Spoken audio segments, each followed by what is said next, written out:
Tuhan bersamamu.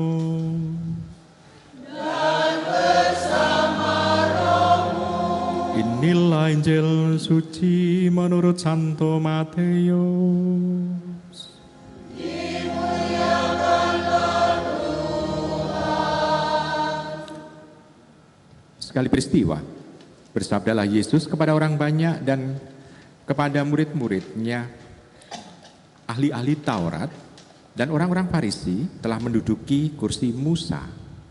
Sebab itu, turutilah dan lakukanlah segala sesuatu yang mereka ajarkan kepadamu. Tetapi, janganlah kamu turuti perbuatan-perbuatan mereka. Karena mereka mengajarkannya tetapi tidak melakukannya. Mereka mengikat beban-beban berat lalu meletakkannya di atas bahu mereka. Tetapi mereka sendiri tidak mau menyentuhnya. Semua pekerjaan yang mereka lakukan hanya dimaksudkan untuk dilihat orang. Mereka memakai tali sembahyang yang lebih lebar dan jumbe yang panjang. Mereka suka duduk di tempat terhormat dalam perjamuan dan di tempat terbaik di rumah ibadat. Mereka suka menerima penghormatan di pasar dan suka dipanggil rabi. Tetapi kamu, janganlah kamu suka disebut rabi, karena hanya satu rabimu, dan kamu semua adalah saudara. Janganlah kamu menyebut siapapun Bapa di bumi ini, karena hanya satu Bapamu, yaitu Dia yang di surga. Janganlah kamu disebut pemimpin, karena hanya satu pemimpinmu, yaitu Kristus. Siapa saja yang terbesar di antara kamu, hendaklah ia menjadi pelayanmu. Dan siapa saja yang meninggikan diri, ia akan direndahkan. Dan siapa saja yang merendahkan diri, ia akan ditinggikan. Demikianlah sabda Tuhan.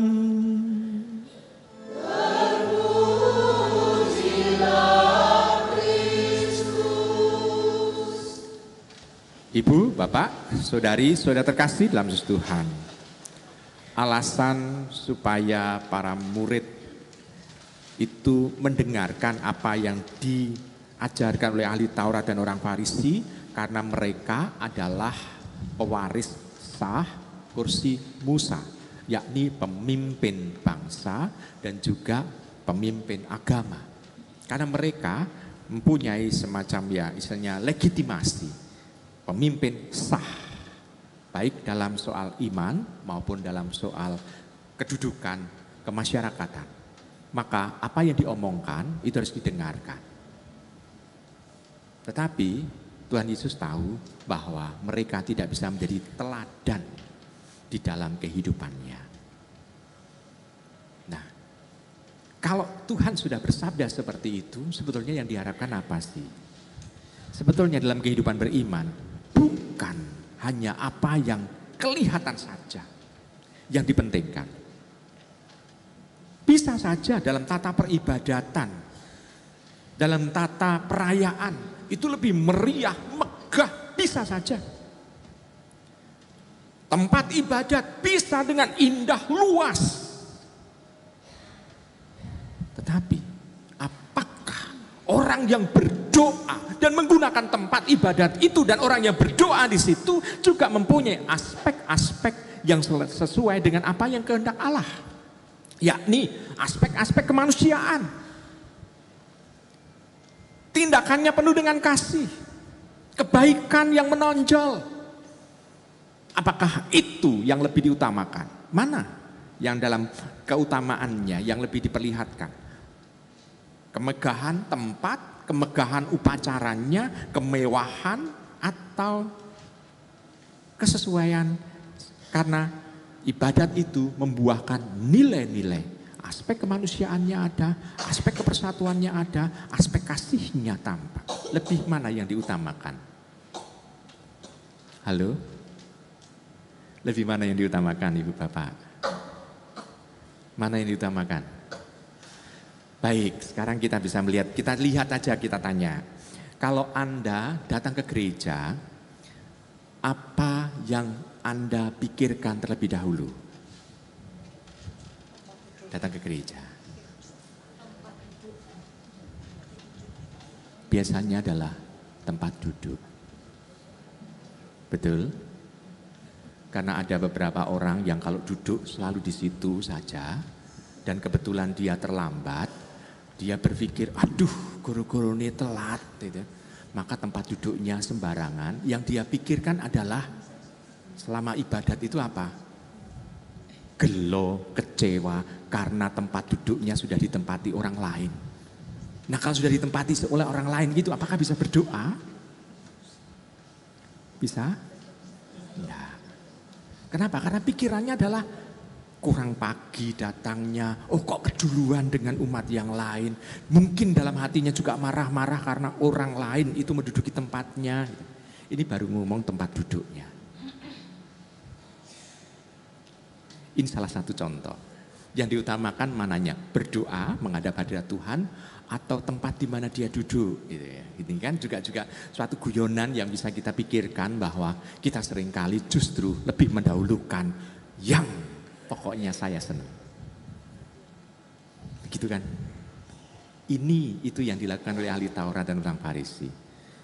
Dia memang ahli dalam hukum Taurat, dalam kitab nabi-nabi. Dia pintar mengajarkan, tetapi tidak bisa menjadi teladan. Kalau saya berpikir yang dikritik adalah ahli Taurat dan orang Farisi, saya berpikir tentang diri saya sendiri. Ada beberapa hal yang tidak bisa dan tidak boleh atau mungkin juga sulit Anda contoh. Saya ngomong soal baiklah hidup berumah tangga harus seperti ini, sebagai suami harus begini, sebagai istri begini. Tapi saya nggak menikah. Mendidik anak harus begini. Aku randuwe anak. Berarti kan kadang-kala ada beberapa hal yang saya sendiri itu dipertanyakan toh. Lah Romo kok bisa ngomong seperti itu? Lah saya juga pakai alasan dalih. Dalihnya apa? Ya saya ibaratnya adalah pelatih renang. Pelatih renang kan nggak perlu basah.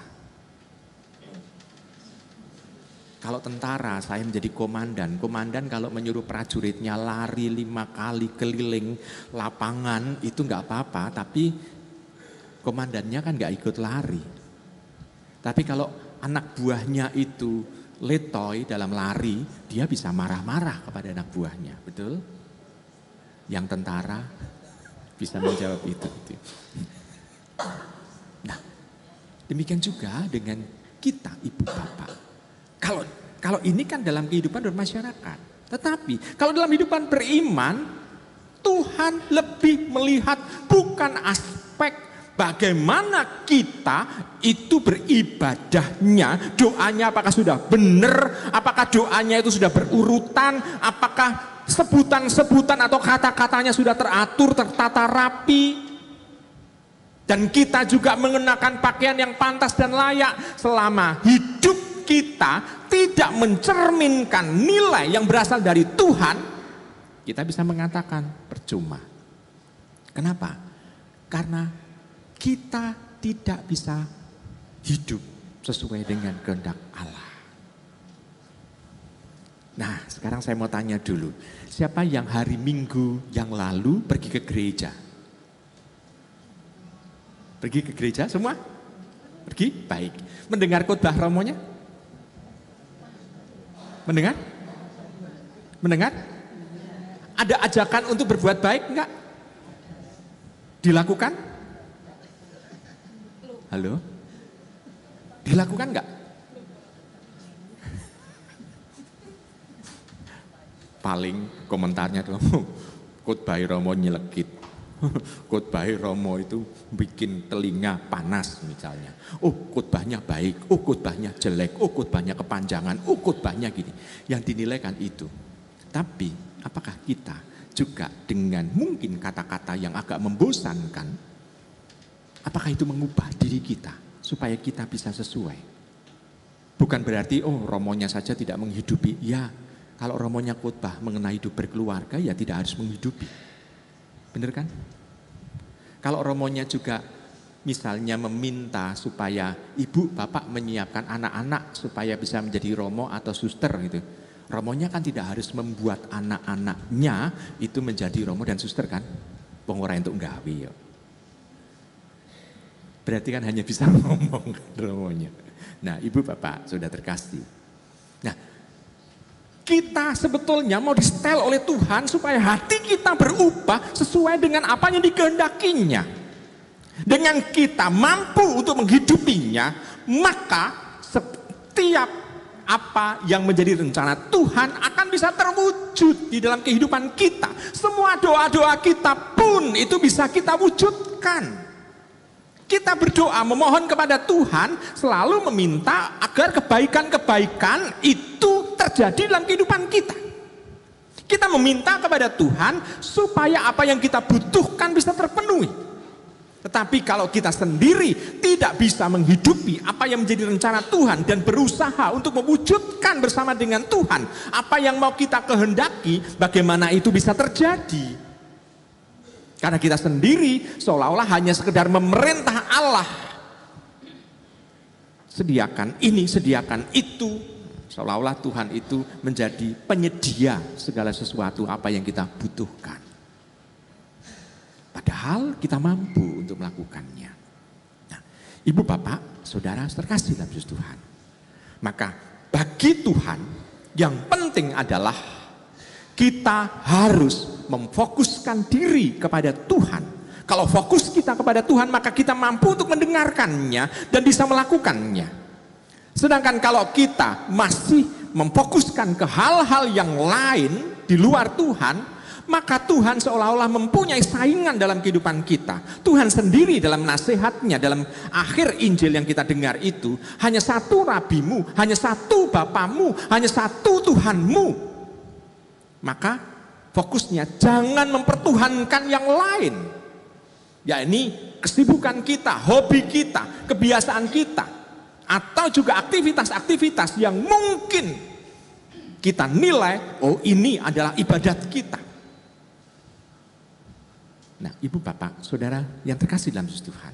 Jadi Tuhan mau menginginkan kepada kita, kalau kita sudah mempunyai iman, Allah kita adalah Allah yang esa, maka kita harus mencoba untuk mendengarkannya, dan kita rela untuk dituntun, untuk melakukan hal-hal sesuai dengan nilai-nilai yang dihidupi oleh Tuhan. Patokannya siapa? Patokannya adalah Tuhan Yesus. Tuhan Yesus menjadi patokan utama. Dia menjadi teladan bagi kita. Dia yang menunjukkan apa yang harus kita lakukan. Maka Tuhan Yesus disebut sebagai penggenapan. Penggenapan dari apa? Apa yang dinubuatkan oleh para nabi diwujudkan, disempurnakan oleh Tuhan. Apa yang diomongkan, apa yang direncanakan, diwujudkan. Demikian juga kita dalam kehidupan beriman tidak hanya mengungkapkan niat, ungkapan mau untuk melakukan kebaikan-kebaikan, tetapi tidak pernah diwujudkan. Ambil contoh, kita kan pintar membuat niat-niat. Misalnya tahun baru, misalnya juga setiap mau menjelang Natal, menjelang Paskah, kita membuat perubahan hidup, niat-niat. Janji misalnya kepada pasangan segala macam, itu kan buat janji. Dilaksanakan enggak?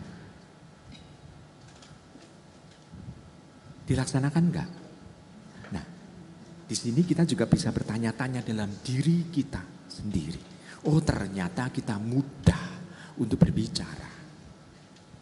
Nah, lalu kalau kita melihat sekarang misalnya karena beberapa waktu itu selalu ngurus soal perkawinan. Misalnya calon pengantin. Dulu pada waktu Anda menjadi calon pengantin, mana yang didahulukan? Wedding atau marriage? Halo? Weddingnya atau marriage yang dipentingkan? Wedding itu hanya hari itu. Wedding is only a day gitu ya, hanya hari itu. Tapi kalau marriage, seluruh hidup, lifetime. Sayangnya wedding dan marriage ini terjemahan ke bahasa Indonesianya ora pas. Nggak pas. Nggak pas. Jadi maka ya terpaksa pakai itu. Wedding adalah pengesahan perkawinannya atau hidup perkawinan seluruh hidupnya. Mana yang lebih dipentingkan harusnya? Harusnya lebih dipentingkan yang mana? Hanya weddingnya atau marriage-nya? Apa? Marriage. Tetapi pada waktu Anda menikah, yang dipentingkan yang mana? Karena kadangkala apa yang kurang dalam wedding itu menjadi bahan konflik pada saat dia marriage.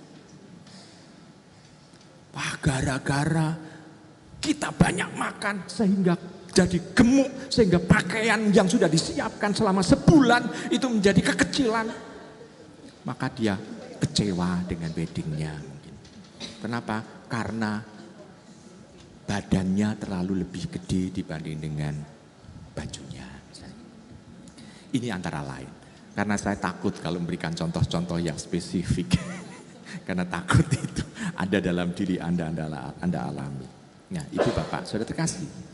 Maka kita seringkali hanya mementingkan yang tampak saja. Tetapi yang lain-lain seringkali terabaikan. Maka bacaan Injil ini sebetulnya mau mengingatkan kepada kita. Jangan pertama-tama dalam hidup beriman ini hanya yang kelihatan oleh mata. Hanya yang kita dengar saja. Apa yang kita lihat. Tetapi kita harus melihat, menggunakan hati kita. Sehingga yang kita, kalau kita mendengarkan tidak hanya dengan telinga ini, tapi juga dengan telinga hati. Kalau kita melihat bukan hanya dengan mata yang ada di sini, tapi juga dengan mata hati kita. Kalau kita mendengarkan juga kita mendengarkan dengan hati pula. Dan di situ kita mau bisa melihat, maka apa yang kita omongkan haruslah apa yang kita omongkan bukan hanya yang kita pikirkan, tetapi yang muncul dari hati, karena ini buah dari dialog dengan Tuhan dalam kehidupan kita sehari-hari. Sehingga dalam kehidupan kita bisa mewujudkan nilai-nilai yang ini berasal dari Tuhan. Nah, Ibu Bapak, Saudara terkasih, bacaan Injil di sini mau menegaskan kembali kepada kita, mari kita untuk mewujudkan itu. Nah, kalau kita hubungkan dengan tema novena kita untuk kevikepan kita, yakni gereja membangun kader kebangsaan, maka kita harus melihat nantinya akan mulai ada track record yang harus kita cermati dalam diri setiap orang yang mau kita pilih. Saya tidak mau mengomongkan, oh cawapresnya siapa, capresnya siapa. Enggak. Tapi Anda harus melihat misalnya bagian yang mempunyai kuasa untuk membuat undang-undang. Yakni DPR, DPRD. Ya, itu kan membuat undang-undang. Berarti apa? Ini yang bisa menjaga stabilitas negara. Jangan sampai mereka yang kita pilih, kita toblos, itu mempunyai track record yang jelek. Karena beberapa waktu yang lalu kan ada KPU mengumumkan anggota DPR, DPRD, tetapi tidak memberikan track record bahwa beberapa yang diumumkan itu adalah bekas narapidana korupsi. Maka kita harus hati-hati di sana ternyata. Kita harus PK, sopo sing dipilih gitu ya. Supaya apa? Supaya mereka tidak hanya hidup mengandalkan jabatan itu. Nah, Ibu Bapak, Saudara terkasih, maka soal ini kita harus melihat, sadar bahwa kader kebangsaan, gereja membangun kader kebangsaan, gereja harus saling mengingatkan satu sama lain. Kita harus berusaha untuk mengingatkan satu sama lain. Kita tidak boleh golput, karena kalau golput itu pasti itu akan membiarkan orang yang berkehendak jelek itu akan menang. Tetapi kita harus terlibat dalam kebaikan. Ya, kita ingatlah Semarang itu. Semarang itu biasanya tempat untuk tujuan wisata utamanya kan Tugu Muda kan. Tugu Muda, kita belajar dari filosofi Tugu Muda aja. Tugu Muda, ke barat itu jalan apa? Monsinyur. Sugio Pranoto. Ke timur Pandanaran. Pandanaran adalah wali berasal dari Semarang. Monsinyur adalah simbol kekatolikan. Dan ini adalah dua agama disambung di mana? Tugu Muda. Lalu bagian utara jalan apa? Pemuda. Bagian selatan apa? Dr. Sutomo, tokoh kepemudaan, pendobrak. Jadi kita bisa melihat tokoh pendobrak dan juga kepemudaan itu juga bersatunya di mana? Tugu Muda. Masih ada lagi pahlawan, yakni siapa? Imam Bonjol.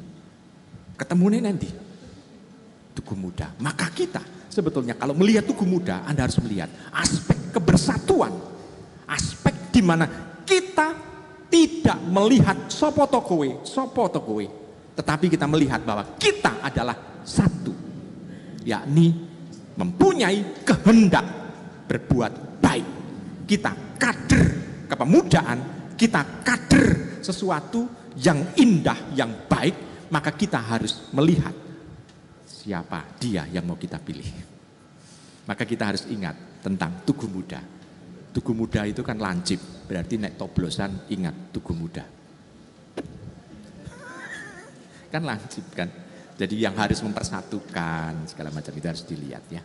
Nah Ibu Bapak Saudara terkasih, maka kita bisa melihat apa yang disabdakan oleh Tuhan sesuai dengan tema novena kita, dan kita juga diajak untuk bisa mewujudkan apa yang menjadi rencana Tuhan dalam hidup kita. Selamat merenungkan.